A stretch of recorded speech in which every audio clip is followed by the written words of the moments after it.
Hello everybody, welcome back to my channel Soma Palti. আপনারা সবাই কেমন আছেন? আশা করছি সবাই ভালো আছেন, সুস্থ আছেন। আমিও মোটামুটি আছি। আর আজকে হচ্ছে শুক্রবার না শনিবার? আজকে হচ্ছে শনিবার, তাই তো?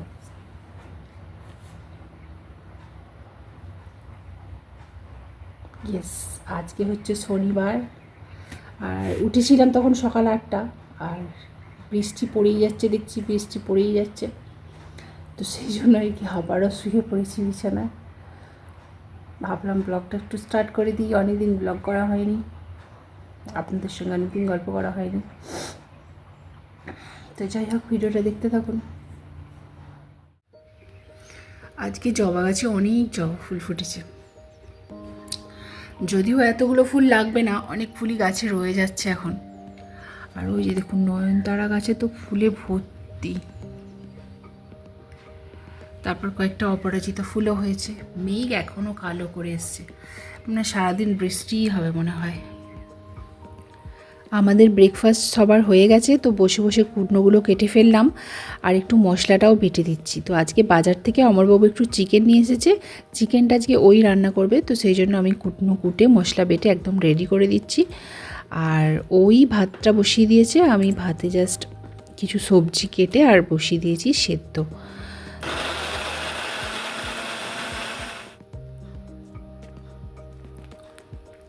তো ভাতের সঙ্গে করলা, পটল, আলু এইসব সেদ্ধ করেছি।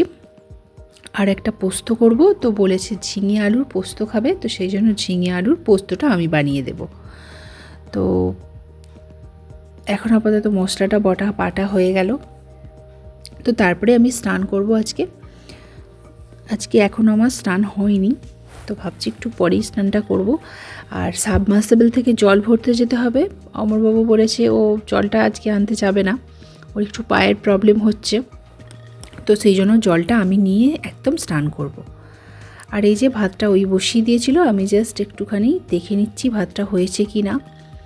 আর ভাতের মধ্যে এই যে করলা আর পটল, আলু এইসব একসঙ্গে সেদ্ধ করতে বসিয়ে দিয়েছি। তো কিছুক্ষণ এখনও হবে। আর দেখুন, এত বৃষ্টির পরে সুন্দর রোদ ঝলমলে একটা পরিবেশ, দারুণ রোদ উঠেছে, গাছগুলো একদম চকচক করছে। আর ওই দেখুন, কলা গাছে আবার একটা কলার কাঁধি নামছে, আবার সিঙ্গাপুরি কলা হবে আমাদের এক কাঁধি। তো যাই হোক, ওটা এখন বড় হোক। আর এদিকে অমরবাবুর চিকেন কষা চলছে।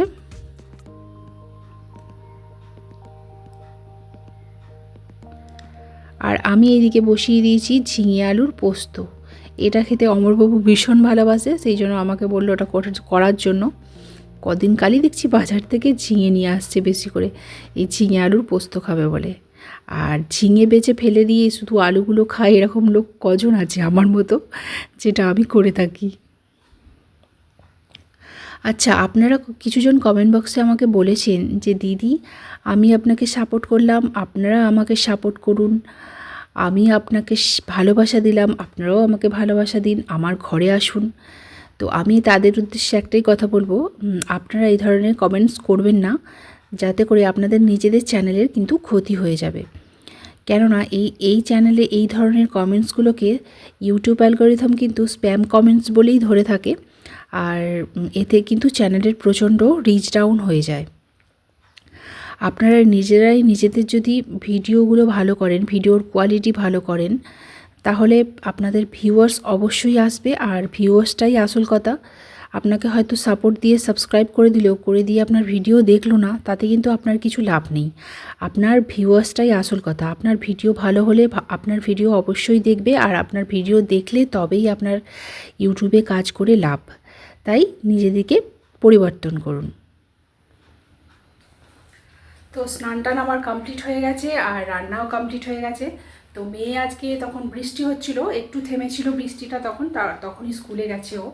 আর মেয়েটার শরীরটাও অতটা ভালো নয়, গায়ে টেম্পারেচার ছিল। আজকে আমি ঠাকুরের পুজো করবো না, আজকে অমরবাবুকে দিয়ে পুজো করাবো। তো আপনাদের সঙ্গে শেয়ার করবো অমরবাবু কীভাবে ঠাকুরের পুজো করে, দেখতে থাকুন। অমরবাবু এখন রেডি পুজোর জন্য। তো প্রথমেই লক্ষ্মীর ঘটে একটা জবা ফুল দিয়ে দিয়েছে, তারপরে বাজরঙ্গবলীকে জবা ফুল দিল। আচ্ছা, লক্ষ্মীর ঘটে কি জবা ফুল দেয় আপনারা বলবেন তো? তারপরে দিল গণেশ ঠাকুরকে। আর মহাদেবকে অপরাজিতা ফুল দিচ্ছে। ও ঘটে আগেই জল দিয়ে দিয়েছে, বাবার মাথাতেও আগে জল দিয়ে দিয়েছে।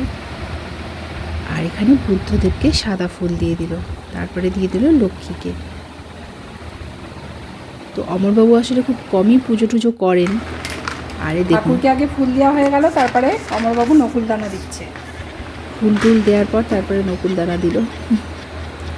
আসলে একটু ভুল হয়ে গেছিলো, পুজো টুজো করে না তো অতটা, করলে বেশ ভালোই করছে, খারাপ কিছু করছে না। আর ব্রাহ্মণের ছেলে পৈতেধারী, তো পুজো তো জানতেই হবে একটু আধটু, তাই না? তো যাই হোক, পুজো হয়ে গেছে, এখন ধূপ দেখিয়ে দিল ঠাকুরকে।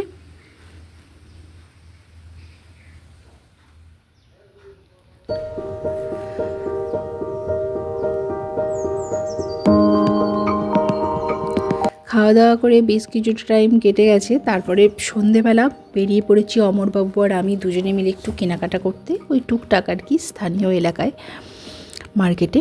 তো সেখানেই একটা রেস্টুরেন্টে চলে এসেছি আর কিছু খাবার দাবার অর্ডার দিয়ে দিলাম। মেয়ে বাড়িতে একা, তো ওকে আর নিয়ে এলাম না। আর এখানে এত সুন্দর মাঠের ধারে হাওয়া দিচ্ছে না, একটু বোরিং লাগছিল না, বসে থাকতে দারুণ লাগছিল।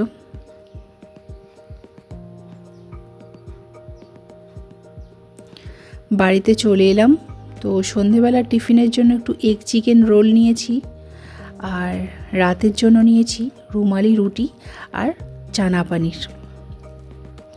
তো রাতের খাবারটা এখন আর খুললাম না, এটা রাতেই খুলবো, থাক এটা, তখন সন্ধেবেলার টিফিনটা খেয়ে নিই। তো আমাদের এখানে কিন্তু রেস্টুরেন্টটা এগ চিকেন রোলটা দারুণ বানায়। রোলের পরোটাটা বানায় লাচ্চা পরোটা দিয়ে, আর তার উপরে তো এগ কোটিং দেয়। কোটিং বলতে কি, মানে যেরকম এগগুলো হয় সেরকম তো দেয়, তার উপরে চিকেনগুলো যেটা আছে না, সেটা পুরো তন্দুরি চিকেনকে কুচি কুচি করে কেটে ওর মধ্যে দিয়ে দেয়, দিয়ে দারুণ একটা খেতে লাগে। মানে কি, একটা খেলেই পেট ভরে যাবে এরকম অবস্থা, বেশ মোটা মোটা টাইপের। তো দেখুন চিকেনটা, দেখবেন পুরো তন্দুরি চিকেন, আর এই জন্যই আমার ওই রোলটা দারুণ লাগে দোকানের। আর আমার মেয়েও ভালোবাসে খেতে।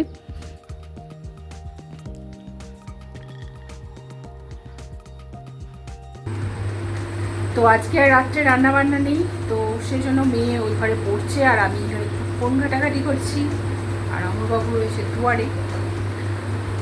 তো মাকে একটু ফোন করে দেখি মাকে কি করছে না করছে, মায়ের সঙ্গে একটু গল্প করবো এখন। আর রাতের খাবার নিয়ে বসে পড়েছি, রুমালি রুটি, চানা পানির, আর তার সাথে একটু স্যালাড। তো অমরবাবুর আগেই খাওয়া হয়ে গেছে। তো এখন বাজে 11:30 মতো, আর এখনই ব্লগটা এন্ড করে দিচ্ছি। এই দেখুন এখানে একটা ব্রণ বেরিয়ে গেছে, পিম্পলস, যতই স্কিন কেয়ার হোক পিম্পল ঠিক বেরোবেই। তো যাই হোক, অনেক রাত হয়েছে, ব্লগটা এখানে এন্ড করে দিচ্ছি। দেখা হচ্ছে নেক্সট একটা ব্লগে। ভালো থাকবেন, সুস্থ থাকবেন, আর ব্লগটা ভালো লাগলে অবশ্যই চ্যানেলটাকে সাবস্ক্রাইব করে নেবেন, লাইক শেয়ার কমেন্ট করে দেবেন। Bye, good night.